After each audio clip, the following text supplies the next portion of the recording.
ओम नमः शिवाय। दोस्तों, कैसे हैं आप? मैं ईश्वर से प्रार्थना करता हूं कि आप सभी स्वस्थ और आनंद में हों। एक बड़ी गहरी बात किसी ने कही है, जब तक आप खुद को नहीं हराते तब तक कोई आपको हरा नहीं सकता। ये बात आज मैं आपको क्यों याद दिला रहा हूं? क्योंकि आज का दिन, आज की ग्रह दशा कुछ ऐसी ही है। असली जीत या हार बाहर नहीं, हमारे अपने मन के मैदान में होती है। जब तक आपके अंदर हौसला है, विश्वास है और लड़ने की हिम्मत है, यकीन मानिए, दुनिया की कोई ताकत आपको झुका नहीं सकती। तो चलिए, इसी हिम्मत और विश्वास के साथ समझते हैं कि आज यानी 12 अक्टूबर 2025 रविवार का दिन ब्रह्मांड की डायरी में हमारे लिए क्या लिखकर लाया है। आज का पंचांग अपने आप में एक पूरी कहानी कह रहा है, बस उसे ध्यान से सुनने की जरूरत है। कहानी शुरू होती है तिथि से। आज कृष्ण पक्ष की षष्ठी तिथि है, जो दोपहर 2:17 तक रहेगी और उसके बाद सप्तमी तिथि का राज शुरू हो जाएगा। षष्ठी तिथि, जिसके स्वामी भगवान कार्तिकेय हैं, थोड़ी मेहनत और संघर्ष मांगती है।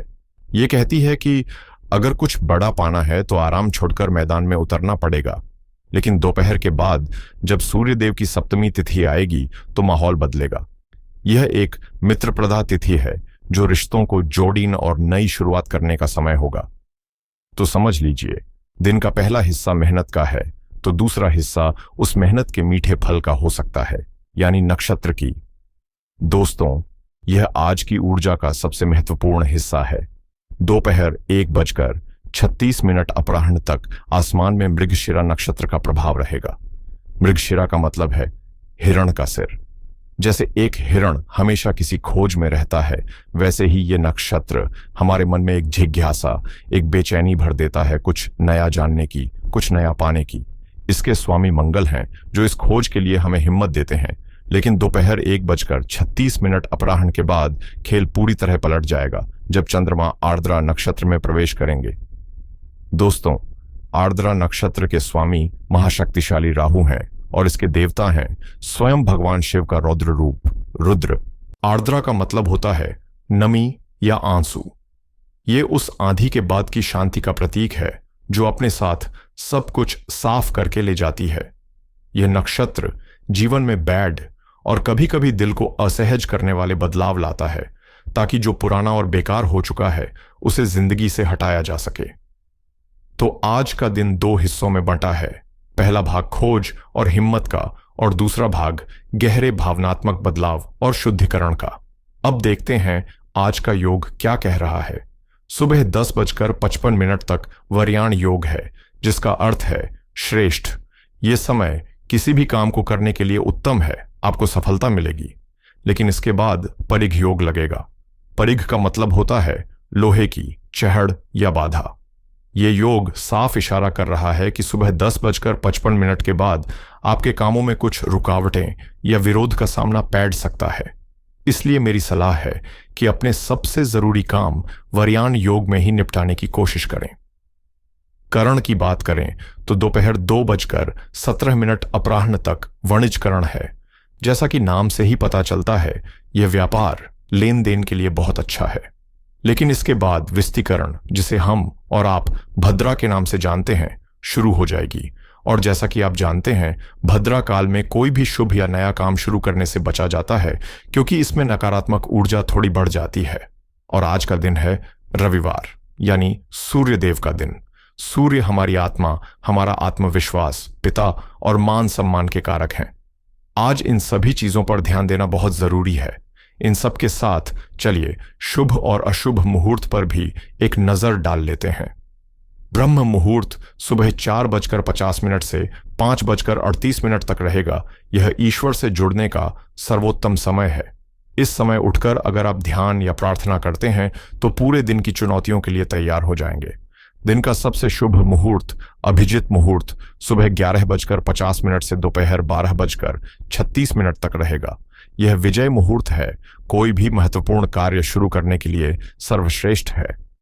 वहीं शाम 4:33 से 6 बजे तक राहुकाल रहेगा। इस समय में कोई भी नया सौदा, यात्रा या पैसों का लेन देन करने से बचें, क्योंकि इसमें काम के अटकने की संभावना होती है। तो पंचांग का सार यह है कि दिन का पहला भाग लगभग दोपहर 1:30 बजे तक ज्ञान, योजना और काम के लिए बेहतरीन है।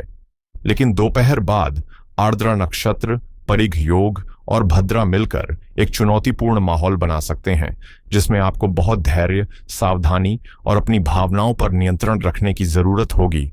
अब आते हैं आपकी राशि यानी कुंभ राशि पर। शनिदेव के स्वामित्व वाले वायु तत्व के आप लोग स्वभाव से ही बुद्धिजीवी, मानवतावादी और अपनी ही धुन में रहने वाले होते हैं। आपके लिए आजादी और ज्ञान का बहुत महत्व है। तो कुंभ राशि वालों, आज ग्रहों ने आपके लिए एक ऐसी बिसात बिछाई है जो आपकी इसी बौद्धिक क्षमता को आसमान पर पहुंचा सकती है। आज मन के कारक चंद्रमा आपकी राशि से पंचम भाव में गोचर कर रहे हैं। ज्योतिष में पंचम भाव को सबसे शुभ त्रिकोण भावों में से एक माना जाता है। यह आपकी बुद्धि, शिक्षा, रचनात्मकता, प्रेम और संतान का घर है। और सबसे खूबसूरत बात यह है कि इस घर में चंद्रमा अकेले मेहमान नहीं हैं। उनके साथ ज्ञान और सौभाग्य के सबसे बेड़ ग्रह देवगुरु बृहस्पति भी विराजमान है। चंद्रमा और बृहस्पति ये आपके पंचम भाव में एक अत्यंत दुर्लभ और शक्तिशाली गजकेसरी योग बना रही है। यह योग हाथी और सिंह के समान बल और बुद्धि देने वाला माना जाता है। तो चलिए अब इस अद्भुत योग और आज के पंचांग की ऊर्जा को मिलाकर देखते हैं कि आपके जीवन के हर पहलू पर इसका क्या असर पड़ने वाला है। सबसे पहले बात करते हैं आपकी मानसिक स्थिति की। कुंभ राशि वालों, आज आपका मन दो अलग अलग ध्रुवों पर रह सकता है। दोपहर तक मृगशिरा नक्षत्र के प्रभाव से आप बहुत जिज्ञासु, सीखने को तैयार और पॉजिटिव महसूस करेंगे। गजकेसरी योग आपको एक गजब की मानसिक स्पष्टता और आत्मविश्वास देगा। आप समस्याओं के हल चुटकियों में निकाल लेंगे। लेकिन दोपहर 1:36 अपराह्न के बाद जैसे ही चंद्रमा राहु के आर्द्रा नक्षत्र में आएंगे, आपकी भावनाओं में एक उथल पुथल शुरू हो सकती है। आर्द्रा की ऊर्जा दबी हुई पुरानी बातों को सतह पर ले आती है। हो सकता है आपको अचानक किसी बात पर दुख हो या मन बेचैन हो जाए। घबराइएगा नहीं, यह एक शुद्धिकरण की प्रक्रिया है और बृहस्पति का ज्ञान आपको इस भावनात्मक तूफान से बाहर निकाल लाएगा। अब बात करते हैं आपके करियर और व्यापार की। नौकरी करने वालों के लिए आज अपनी बुद्धिमानी का झंडा गड़ने का दिन है। पंचम भाव में बना गजकेसरी योग आपको शानदार आइडिया देगा। अगर कोई मीटिंग है तो अपना बेस्ट आइडिया दिन के पहले भाग में, खासकर अभिजित मुहूर्त में पेश करें, आपको सराहना मिलेगी। लेकिन एक बात का ध्यान रखें, सूर्य आपके अष्टम भाव में है, जो ऑफिस में छिपे हुए दुश्मन या अचानक आने वाली रुकावटों का संकेत देते हैं। इसलिए अपने प्लान हर किसी को न बताएं। दोपहर बाद परिघ योग के कारण किसी से बहस में न उलझें। व्यापारियों के लिए दिन प्लानिंग और रिसर्च के लिए बेहतरीन है। गजकेसरी योग आपको बिजनेस बढ़ाने के नए रास्ते सुझाएगा। दोपहर 2:17 अपराह्न तक वाणिज्यकरण भी साथ दे रहा है। लेकिन दोपहर बाद भद्रा और परिघ योग के कारण कोई भी नई डील साइन करने या बाड़ा निवेश करने से बचें। आज सोचें, कल एक्शन लें। अब बात करते हैं गृहिणियों और पारिवारिक जीवन की। हमारी गृहिणियों के लिए जो घर की नींव है, आज का दिन रचनात्मकता से भरा है। पंचम भाव में चंद्रमा का गोचर संतान के साथ आपके रिश्ते को बहुत मजबूत करेगा। आप उनके साथ बहुत सुंदर और ज्ञानवर्धक समय बिताएंगी। लेकिन दोपहर बाद आर्द्रा नक्षत्र के कारण मन थोड़ा भारी हो सकता है। धैर्य रखें। अष्टम भाव में सूर्य के कारण ससुराल पक्ष से संबंधों में थोड़ा अहंकार का टकराव हो सकता है। अपनी वाणी पर नियंत्रण रखें। पारिवारिक माहौल बच्चों के साथ बहुत मधुर रहेगा। हालांकि आपको अपने पिता के स्वास्थ्य के प्रति सचेत रहने की आवश्यकता है, क्योंकि पिता के कारक सूर्य अष्टम भाव में है। आर्थिक रूप से आज लाभ और व्यय दोनों का योग है। पंचम भाव का गजकेसरी योग आपको शेयर बाजार या किसी रचनात्मक काम से अचानक धन लाभ करा सकता है। लेकिन वहीं दूसरी ओर अष्टम भाव में सूर्य का होना अचानक होने वाले खर्चों का योग बना रहा है। यह खर्च स्वास्थ्य या किसी पुरानी चीज की मरम्मत पर हो सकता है। इसलिए पैसे आते ही उसे खर्च करने की योजना न बनाएं, बल्कि उसे संभाल कर रखें। प्रेम और वैवाहिक जीवन की बात करें तो विवाहित जीवन में आज बौद्धिक और भावनात्मक जुड़ाव बढ़ेगा। पंचम भाव रोमांस का है और बृहस्पति की मौजूदगी आपके रिश्ते में सम्मान और गहराई लाएगी। आज आप अपने जीवन साथी के साथ भविष्य की योजनाओं पर गहरी बात कर सकते हैं। और जो लोग प्रेम में हैं उनके लिए तो आज का दिन किसी वरदान से कम नहीं है। पंचम भाव प्रेम का ही है और यहां गज केसरी योग का बनना आपके रिश्ते की हर गलत फहमी को दूर कर देगा। स्वास्थ्य के दृष्टिकोण से पंचम भाव हमारे पेट और पाचन तंत्र का है, इसलिए गरिष्ठ भोजन से बचें। अष्टम भाव में सूर्य पुरानी बीमारी के प्रति सचेत कर रहे हैं।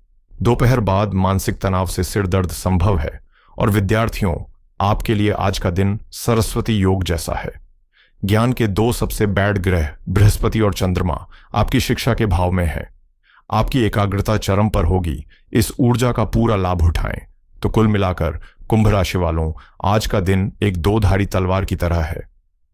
दिन का पहला भाग ज्ञान, अवसर, प्रेम और रचनात्मकता से भरपूर है, जिसका आपको पूरा लाभ उठाना है। दिन का दूसरा भाग भावनात्मक मंथन, कुछ बाधाओं और सावधानी की मांग करता है, जहां आपको धैर्य और विवेक से काम लेना होगा। और अब आज की महासूचना, इसे बहुत ध्यान से सुनिएगा। आज ब्रह्मांड आपकी बुद्धि के जरिए आपको कोई दिव्य संकेत दे रहा है। आपके मन में जो नए विचार या समाधान आ रहे हैं वे साधारण नहीं हैं। वे बृहस्पति के ज्ञान और चंद्रमा की सहजता का संगम है। अपनी इंट्यूशन पर, अपनी आंतरिक आवाज पर भरोसा करें, क्योंकि आज वही आपका सबसे बड़ा और सच्चा मार्गदर्शक है। तो आज की इस ब्रह्मांडीय ऊर्जा से तालमेल बिठाने और नकारात्मक प्रभावों को कम करने के लिए ये 3 सरल लेकिन बहुत शक्तिशाली उपाय जरूर करें। पहला उपाय है सूर्य देव की आराधना। आज रविवार है और सूर्य आपके बाधाओं के अष्टम भाव में है। सुबह स्नान के बाद एक तांबे के लोटे में शुद्ध जल, एक चुटकी रोली और कुछ लाल फूल डालकर ओम घृणी सूर्याय नमः इस बीज मंत्र का जाप करते हुए सूर्य देव को अर्घ्य दें। यह उपाय आपके आत्मविश्वास को बढ़ाएगा और आपको अदृश्य बाधाओं से बचाएगा। दूसरा उपाय है गजकेसरी योग को सक्रिय करना। इस अद्भुत योग का पूरा लाभ पाने के लिए देवगुरु बृहस्पति को प्रसन्न करना होगा। स्नान के बाद थोड़ी सी हल्दी या केसर को गंगा जल में घोलकर अपनी तर्जनी उंगली से अपने मस्तक पर और अपनी नाभि पर तिलक लगाएं। यह आपके ज्ञान केंद्र को सक्रिय करेगा, जिससे आप सही समय पर सही निर्णय ले पाएंगे। और तीसरा उपाय है आर्द्रा नक्षत्र की ऊर्जा को शांत करना। दोपहर के बाद जब चंद्रमा राहु के आर्द्रा नक्षत्र में प्रवेश करेंगे तो मन में बेचैनी हो सकती है। इसकी ऊर्जा को शांत करने के लिए आज शाम को भगवान शिव के मंदिर जाएं या घर पर ही शिवलिंग पर जल अर्पित करें और महामृत्युंजय मंत्र का कम से कम 11 बार जाप करें। रुद्र आर्द्रा के देवता हैं और उनकी शरण में जाने से हर प्रकार का मानसिक और भावनात्मक कष्ट शांत हो जाता है। मुझे पूरी आशा है कि यह विस्तृत विश्लेषण आपको आज के दिन को एक बेहतर और अधिक जागरूक दृष्टिकोण के साथ जीने में मदद करेगा। याद रखिए, ग्रह अपनी चाल चलते हैं, लेकिन हमारे कर्म और हमारा विवेक ही हमारे जीवन की दिशा तय करते हैं। ज्योतिष एक टॉर्च की तरह है जो रास्ते के गड्ढों को दिखा सकता है, लेकिन चलना तो हमें ही है। यदि आपको यह प्रयास, यह ज्ञानवर्धक चर्चा अच्छी लगी हो तो इस वीडियो को अपना स्नेह देने के लिए इसे लाइक करें और इसे अपने मित्रों और परिवारजनों के साथ शेयर करें, ताकि वे भी इस वैदिक ज्ञान का लाभ उठा सकें। और इस चैनल को सब्सक्राइब करना न भूलें, ताकि हम हर दिन इस आध्यात्मिक यात्रा पर साथ चल सकें। आपके दिन की, आपके स्वास्थ्य की और आपकी सफलता की मंगल कामनाओं के साथ हर हर महादेव।